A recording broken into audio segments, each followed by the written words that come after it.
I'd like to welcome you guys back for the Week 7 recap. I call this bedside chats this evening.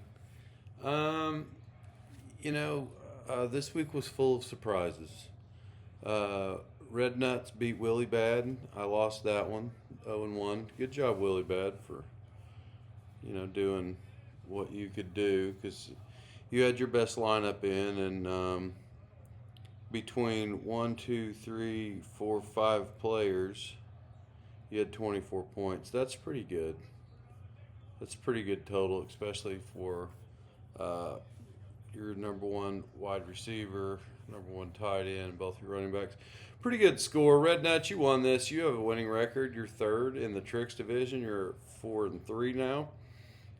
C.J. Stroud continues to suck. Tony Pollard sucks. Nick Chubb sucks. Honestly, if it wasn't for Olave and Jigba, well, that's not true. I mean, your points weren't that high, but you had a lot of low totals. You just had a couple guys score a few more points than they were supposed to. But honestly, Red Nuts, you're not that good at fantasy, but that's okay. Some people are better than others. You're not a solid fantasy player, but you do have a winning record. And, there's not lots of people that can say that. And so I'm proud of the week that you put together this week. Next, let's check out Wrecking Crew here. I did project this one, however. What I didn't project, what I did not project was nearly a 70-point win. That's like a regular week for like Rusty, regular week for maybe bye week. Uh, though you guys were above that, these are about totals. That's how much you won by. You scored 162. If I'm not mistaken, you guys would have to tell me. I think you guys might remember better, but that's for sure a league high this year.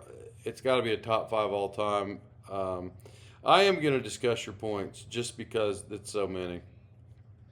Herbert had 37. Christian McCaffrey had 31. Jonathan Taylor had 30. I mean, you literally had 98 points with three players. Then you throw in Jamar Chase. You throw in Jalen Warren, but Jalen Warren really wasn't far off his projection. I mean, and to be honest, most of your other players were just a little down, but everybody really wasn't far off their projection. You just had some astronomical totals with these other guys. Bye weeks, no shocker. You're 2-5. You're projected to lose every week. Jalen Hurts, I don't know. Did he get a tush push this week? He's going to lead the league in touchdowns, I think, for that reason. So, moving forward, looking at your roster, to be honest, you don't have a terrible roster. You only scored 94. I think just even though your record's not good, maybe victim of circumstance because you look at your team and you're better than that. You're better than your record. I mean, I'm just being real. I just think it's how you manage your players. Maybe not a good fantasy manager. Next, we'll go. Who did I skip there? Oh, Downtown St. Brown and Red Nuts. Let's discuss this one. So Downtown St. Brown. I see. You were 3-4 Downtown St. Brown. You did pull out a victory, which is kind of a sad deal because you won and you're 3-4. Red Nuts, you're 4-3. I mean, you're going down. It's not that bad of a deal.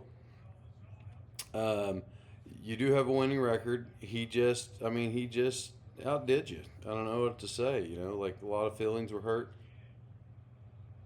I'm such a moron. Hey, you know what? I'm not canceling it because I'm only making one video. That's the projection this week, and this is not the projection show. So let me go fix myself, and I want to apologize. These are bedside chats, everybody.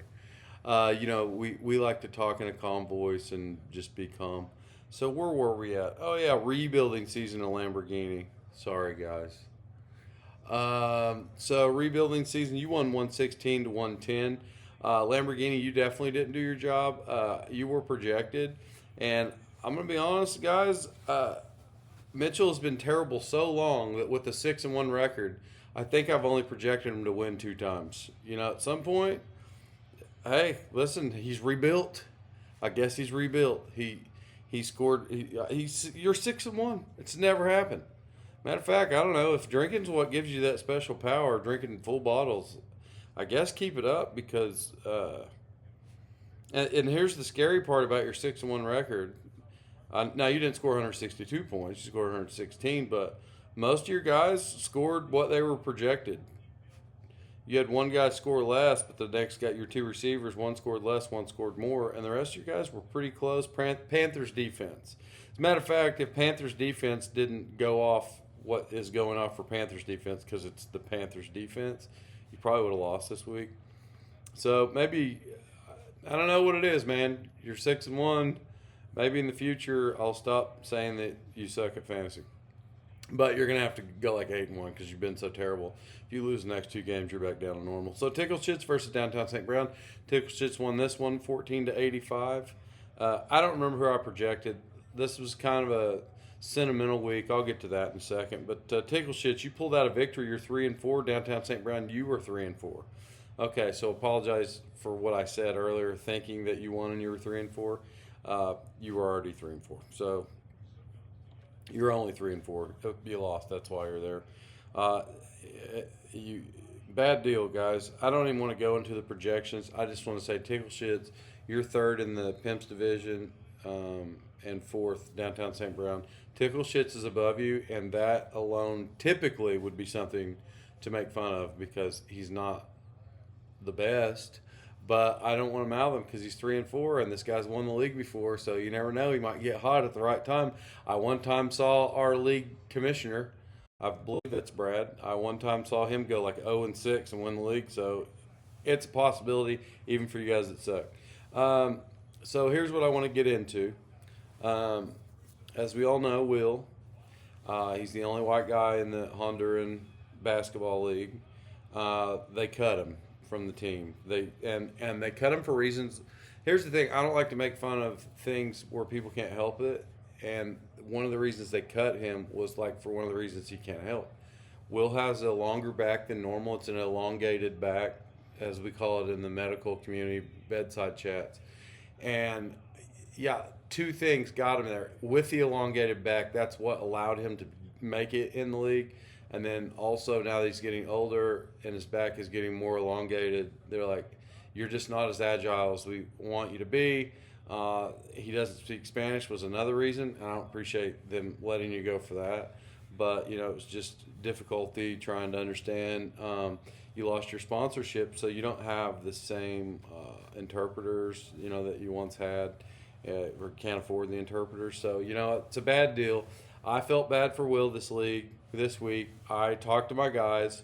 I was like, Saquon Barkley, you know how you're the number one running back in fantasy last year? I was like, I need you to suck real bad if you could. I was like, because you're playing my friend Will. I don't want you to score a lot of points, okay? I talked to A-Chan, told him the same thing. I was like, hey, don't score a lot of points. I said, Drake London, I need you to drop a lot of balls and just tell your quarterback, hey, don't throw me the ball anymore. Remember how last year I was like a pretty good fantasy receiver? I appreciated what you've done for me. Keenan Allen, you're not that good. Steelers defense, I'm going to be honest, because when I talked to my team, I was like, can you guys tank this for my friend Will? I want to give him some confidence. I know he has low self-esteem. And so, like, that's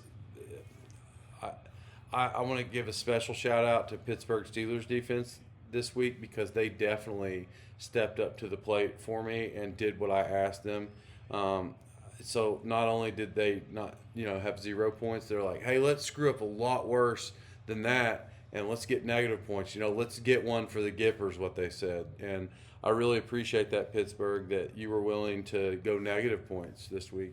And so, Will, you did win, and here's what I want. I want with this victory, I want you to have some confidence and feel good about yourself and use that momentum going forward. And, maybe you can have a 500 record.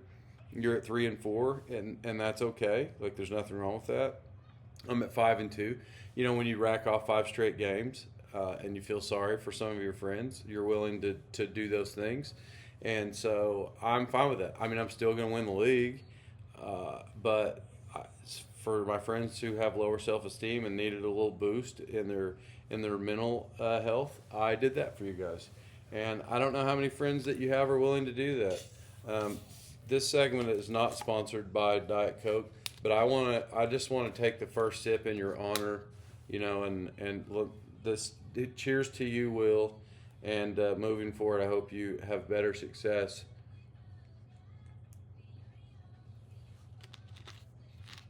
That was good, Will. That was super good. Remember when you lost your sponsorship to the Diet Honda and Diet Coke?